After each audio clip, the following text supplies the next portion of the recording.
Prima Cassa avvia una serie di appuntamenti per leggere l'attualità sul territorio. Si parte il 2 febbraio da Udine, riflettori su scienza, economia e giovani.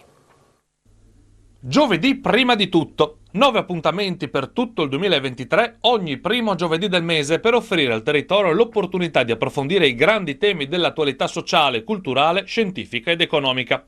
L'iniziativa è di Prima Cassa, che vuole così coinvolgere la comunità nella riflessione su quello che accade nel mondo e nella nostra regione, nella prospettiva del servizio alla crescita delle comunità.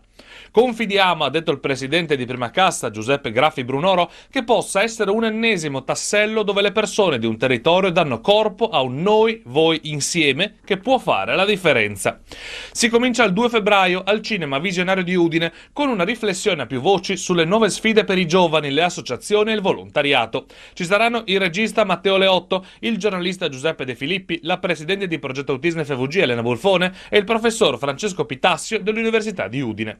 Appuntamenti poi fino alla fine dell'anno in varie località della regione, con la sola pausa estiva di luglio e agosto.